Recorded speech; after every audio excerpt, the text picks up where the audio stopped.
Hello everyone, मैं doctor प्रगति गुप्ता और आज इस वीडियो में हम जानने वाले हैं एक पैरालिसिस पेशेंट की या फिर जिसे स्ट्रोक अभी कुछ समय ही पहले हुआ है उसकी इनिशियल रूटीन रहनी क्या चाहिए। तो बहुत से पेशेंट्स हैं, बहुत से केयर टेकर्स हैं जिनके ये सवाल थे कि हमें मैम एक रूटीन के बारे में बताइए कि हमें डेली उनकी केयर कैसे करनी है या किस तरीके का रूटीन हम रखें ताकि रिकवरी अच्छी हो जाए। तो अगर हम शुरुआत करते हैं आपकी दिन के शुरू होने से, तो हर एक पेशेंट का उठने का सोने का पैटर्न अलग रहता है, टाइमिंग अलग रहता है। तो हम कोई टाइम फिक्स नहीं करेंगे किसी भी चीज़ को लेकर, बट जब से आपका पेशेंट सो के उठ रहा है तब से आप उस रूटीन को फॉलो करना शुरू कर दीजिए। तो सबसे पहले जब आपका पेशेंट उठ रहा है, उसकी जो भी मेडिकेशन है अगर प्रीवियसली उसी टाइम देनी है, उसकी जो एम्प्टी स्टमक भी कुछ देनी होती है या फिर कुछ खिलाकर देनी है, तो हम मेडिसिन से उसकी शुरुआत करते हैं। रही बात सबसे पहले उसकी ओरल हाइजीन और डेंटल हाइजीन की, क्योंकि मैक्सिमम पेशेंट्स जो आपके स्ट्रोक के पेशेंट्स होते हैं वो इनिशियल फेज में बेड रिडन होते हैं, तो उस टाइम पे ओरल हाइजीन मेंटेन करना बहुत ज़रूरी है। मतलब उनके जो माउथ है उसको क्लीन रखना बहुत इंपॉर्टेंट है, क्योंकि बहुत से ऐसे इन्फेक्शंस हैं जिसकी वजह से आपकी बॉडी में और भी बीमारियां साथ में होनी शुरू हो जाती है, क्योंकि आपके सलाइवा के साथ वो बैक्टीरिया आपके गट में जाता है और कई बार पेशेंट का पेट खराब होना शुरू हो जाता है। तो हमें एक डेंटल हाइजीन मेंटेन करना बहुत ज़रूरी है। मोस्टली हम पेशेंट को ब्रश करवाएंगे बैठे बैठे ही, अगर पेशेंट चल के उठ के नहीं जा पा रहा है। और कुछ पेशेंट्स जो बिल्कुल बेड रिडन हैं या फिर कुछ पेशेंट्स ऐसे हैं जो बिल्कुल बैठ भी नहीं पा रहे या फिर उनका जो फीडिंग ट्यूब डला हुआ है, उस टाइम में हमें क्या रखना है, पेशेंट का ओरल हाइजीन एक हम साफ क्लॉथ लेकर गर्म पानी में डिप करके उनका डेली माउथ को क्लीन करना है अंदर से, ताकि गम्स के सराउंडिंग में कोई भी इन्फेक्शन ना बने, क्योंकि पेशेंट उस टाइम पे खाना मुंह से नहीं ले पा रहा और मुंह खुला रहता है ज़्यादातर टाइम या फिर सूखा हुआ रहता है, तो इन्फेक्शन होने स्टार्ट हो जाते हैं। तो हमें क्या करना है, उस एरिया को क्लीन रखना है, तो ओरल हाइजीन इस तरीके से मेंटेन करनी है। उसके बाद हम क्या करेंगे, पेशेंट अगर उठकर थोड़ा थोड़ा चल के जाना पॉसिबल हो गया है तो उसे डेली बेसिस पे नहलाना बहुत ज़रूरी है, क्योंकि पेशेंट ज़्यादा समय लेटा रहता है तो स्वेटिंग की वजह से जो प्रेशर पॉइंट्स होते हैं वहाँ पर प्रेशर सोर्स, बेड सोर्स बनने स्टार्ट हो जाते हैं। तो वहाँ पे हाइजीन का बहुत इंपॉर्टेंट रोल है। जो पेशेंट्स बिल्कुल उठ नहीं पा रहे और अभी उतना कॉन्शियस भी नहीं है, थोड़ा बहुत रिस्पॉन्ड कर पाते हैं, उस कंडीशन में हमें क्या करना है, पेशेंट की बार बार साइड चेंज करते रहना है और डेली बेसिस पे स्पॉन्जिंग करना है, बॉडी को अच्छे से ड्राई करना है, मॉइस्चराइज करना है। और कुछ मेडिकेटेड पाउडर्स आते हैं जिसका हम यूज़ कर सकते हैं ताकि प्रेशर सोर्स वगैरह ना बने। तो हमें ये इस तरीके से हाइजीन को मेंटेन करना है, क्योंकि कभी कभार क्या होता है, मेरे पास पेशेंट्स जो क्लिनिक में आते हैं वो कंप्लेन ये कर रहे होते हैं कि मैम पेशेंट की स्किन पे बहुत सारे रैशेस निकल गए, दाने निकल गए। तो वहाँ पे मैं उन्हें हाइजीन के बारे में समझाती हूँ कि आपको डेली बेसिस पे हाइजीन मेंटेन करना है, क्योंकि अक्सर पेशेंट क्या कर रहे होते हैं, मालिश करके पेशेंट को सुला दिया, 2-3 दिन ना तो नहलाया ना ज़्यादा साफ़ किया, तो वहाँ पर जो पसीना आता रहता है बार बार, तो कई सारे सुपर इम्पोज्ड इन्फेक्शन आपकी स्किन पे आ जाते हैं, जिसकी वजह से या तो स्केबीज भी हो जाता है, जो स्किन में बहुत ज़्यादा खुजली होने लगती है, छोटे छोटे दाने निकलते हैं, रात के समय उसमें खुजली ज़्यादा देखने को मिलेगी, ऐसी कंडीशन भी मिल जाती है, फंगल इन्फेक्शंस हो जाते हैं। तो इन सारी चीज़ों से हम बचना चाहते हैं, पेशेंट को अच्छा रिकवर करवाना चाहते हैं, तो हाइजीन मेंटेन करना बहुत इंपॉर्टेंट है।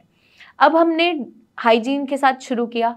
अब पेशेंट्स कुछ कैथेटर पे होते हैं जिनको यूरिन मोशन का महसूस नहीं होता, उनके लिए पेशाब की नली लगाई दी जाती है, तो वो कैथेटर आपको टाइमली चेंज करवाना है। 10 to 12 डेज में उसको ज़रूर चेंज करवाइए जब तक पेशेंट को थोड़ी बहुत सेंसेशन नहीं आती।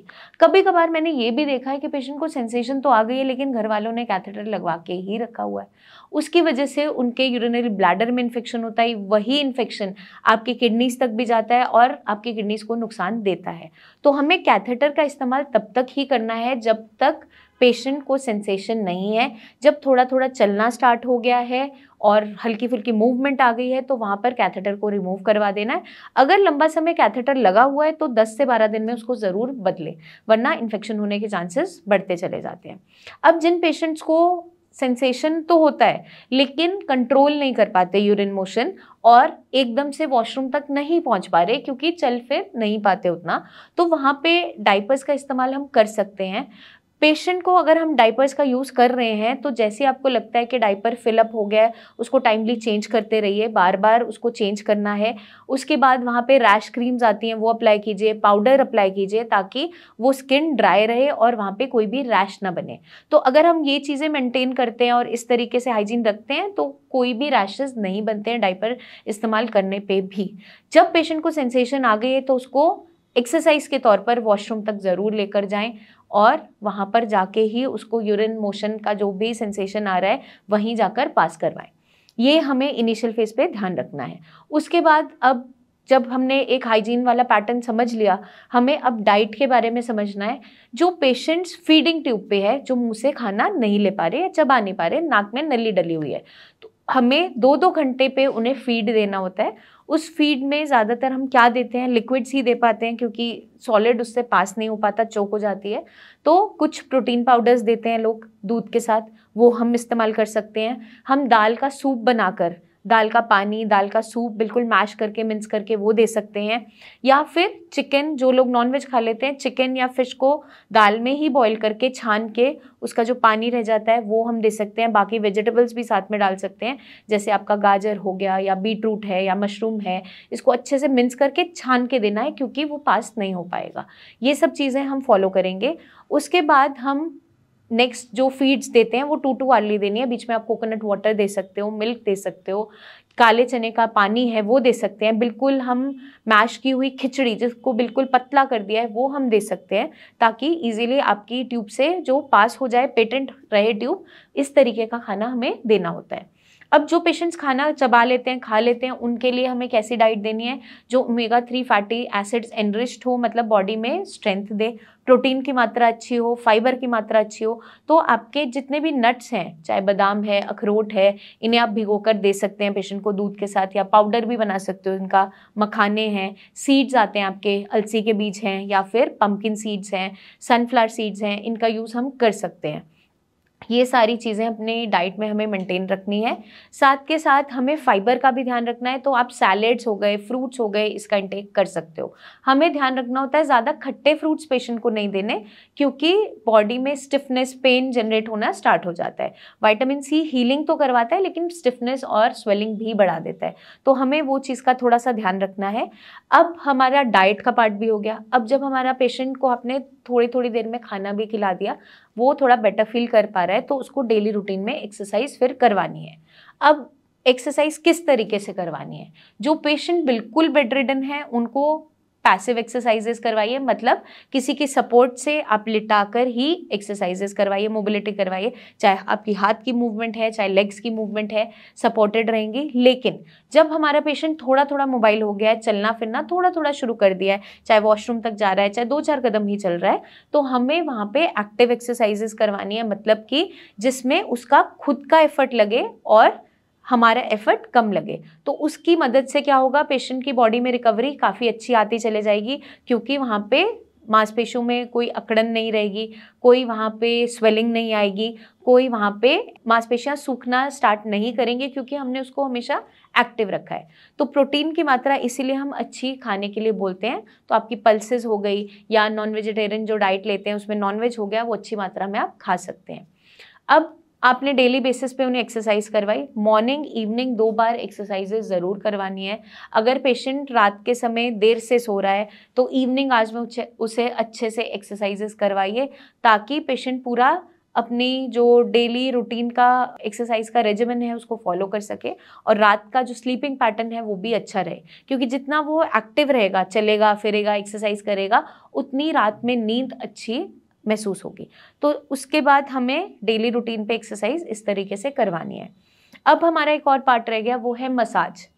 डेली रूटीन में अगर हमें मसाज की ज़रूरत है तो डेली बेसिस पे हमें पेशेंट को देनी है, स्ट्रेंथ के लिए, ब्लड सर्कुलेशन को इम्प्रूव करने के लिए। लेकिन जो पेशेंट्स बिल्कुल एक्टिव हो चुके हैं, चलने लग गए हैं, थोड़ा बहुत स्टिफनेस रह गया है, वहाँ पर जो पार्ट अफेक्टेड है वहाँ पे आप बिल्कुल हल्के हाथ से ऑयल को अप्लाई कीजिए। ज़ोर के नहीं करना है, नीचे से ऊपर की डायरेक्शन में अप्लाई करना है और इस तरीके से हम मसाज करेंगे। मॉर्निंग इवनिंग कभी भी आप मसाज कर सकते हो। ध्यान क्या रखना है कि उसके 2 घंटे बाद आपको उस एरिया को थोड़ा क्लीन कर देना है।